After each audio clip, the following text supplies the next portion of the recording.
ঝটিকা মিছিল করেও রেহাই মিলছে না।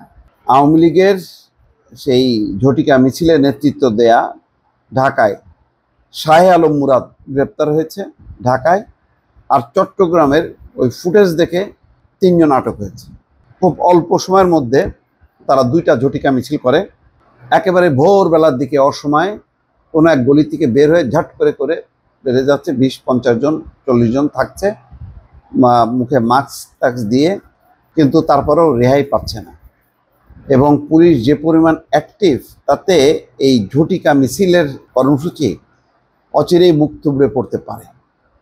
জানি না এখন যদি সরকার যদি অ্যালাউ করে বা কোনো রাজনৈতিক দল যদি সহযোগিতা করে সেটা ভিন্ন কথা, কিন্তু এই ঝটিকা মিছিলের যে ধরন দেখা যাচ্ছে এবং পুলিশের পাল্টা অভিযান, তাতে টিকে থাকা খুব মুশকিল। ঢাকা মহানগর আওয়ামী লীগের কার্যনির্বাহী সদস্য এবং ঢাকা মহানগর দক্ষিণ আওয়ামী লীগের সাবেক সাধারণ সম্পাদক শাহে আলম মুরাদকে গ্রেপ্তার করেছে ডিবি। বৃহস্পতিবার সকালে উত্তরা এলাকা থেকে শাহে আলমকে গ্রেপ্তার করা হয়। বিষয়টি নিশ্চিত করেছেন ডিএমপির গোয়েন্দা বিভাগের যুগ্ম কমিশনার রবিউল আলম ভূঁইয়া। তিনি বলছেন যে শাহে আলম 6 এপ্রিল সকালে রাজধানীতে আওয়ামী লীগের ঝটিকা মিছিলের নেতৃত্ব দিয়েছিলেন। তার বিরুদ্ধে 6টি ফৌজদারি মামলা রয়েছে। 6 এপ্রিল সকাল 7টার দিকে, চিন্তা করেন, সকাল 7টায় আসলে কেউ ছিল না, তখন একটা পুলিশের পালা বদল হয়। 7টার দিকে মিছিল এটা করে এটা ফেসবুকে একটা কাঁপানো যায় এবং ওইগুলি তারা সারা বিশ্বে ছড়াই দিচ্ছে যে মানে আওয়ামী লীগ জেগেছে, হ্যাঁ, এবং শেখ হাসিনার আসার সময় হয়েছে, এরকম একটা ধারণা দেওয়ার চেষ্টা করে। এটা যে খুবই মেকি এবং খুবই একটা আওয়ামী লীগের মতন বিশাল সাইজের, আমরা তো মনে করতাম যে একটু পর্বতের মতন একটা যে আওয়ামী লীগ, সেটা যে একেবারে ইঁদুরের মতন দৌড় মেরে দেখেন দৌড় মারে না, ওই রকম দৌড়াতে দৌড়াতে একটা মিছিল করেই শেষ করে। তারপরেও যদি বুঝতাম যে সেই মিছিল ওই ধরনের মিছিল করে নিজেদেরকে প্রোটেকশন দিতে পারতেছে, কিন্তু সেটা প্রোটেকশনটা দিতে পারতেছে। 6 এপ্রিল সকাল 7টার দিকে ক্ষমতাচ্যুত শেখ হাসিনার বিরুদ্ধে করা মামলা প্রত্যাহার এবং আওয়ামী লীগ নেতা কর্মীদের গ্রেপ্তারের প্রতিবাদে ঝটিকা মিছিল করে আওয়ামী লীগের নেতারা। মিছিলটি বায়তুল মুকাররম মসজিদের দক্ষিণ গেট, বায়তুল মুকাররম মসজিদের দক্ষিণ গেট থেকে আওয়ামী লীগের কেন্দ্রীয় কার্যালয়ে গিয়ে শেষ হয়। আপনি চিন্তা করেন, দক্ষিণ গেট থেকে ওই তাদের আওয়ামী লীগের অফিস, এর কতক্ষণ লাগবে? 5 মিনিট 7 মিনিট। তো সামনে যে শেষ হয় ওই 5 মিনিটে তারা মানে তাদের দরকার ছিল একটা ভিডিও, যে নেত্রী দেখেন আমরা রাজপথ কাঁপাইছি।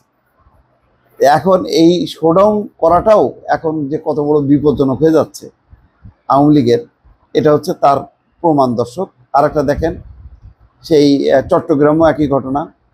চট্টগ্রাম নগরে ঝটিকা মিছিল করে যুবলীগ, একটি ব্যানার নিয়ে বৃহস্পতিবার সকাল 8 থেকে 10 জন এই মিছিল বের করে।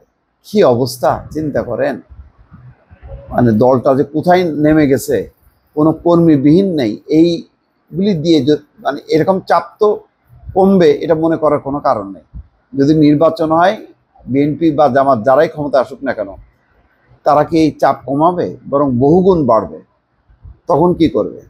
চট্টগ্রাম নগরের বহদ্দরহাট মোড় এলাকায় মিছিল করেন তারা। ঝটিকা মিছিলের একটি ভিডিও ফুটেজ দুপুরে সামাজিক যোগাযোগ মাধ্যম ফেসবুকে ছড়িয়ে পড়ে। ভিডিওতে দেখা যাচ্ছে মিছিলের স্থায়িত্ব ছিল, দেখেন, 1 মিনিট 11 সেকেন্ড, 1 মিনিট 11 সেকেন্ড। আর আমি তো বললাম তো, ওই দক্ষিণ গেট থেকে এই আওয়ামী লীগ অফিস, এটা 3-4 মিনিট 5 মিনিট সর্বোচ্চ।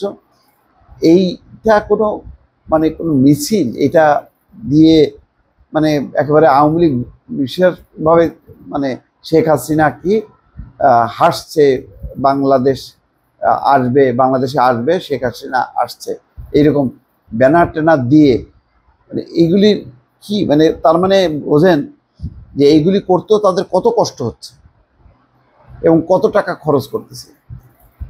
তো 1 মিনিট 11 সেকেন্ডের ভিডিওতে দেখা যাচ্ছে মিছিলে ব্যানারে ঐতিহাসিক মুজিবনগর দিবসের কথা আছে।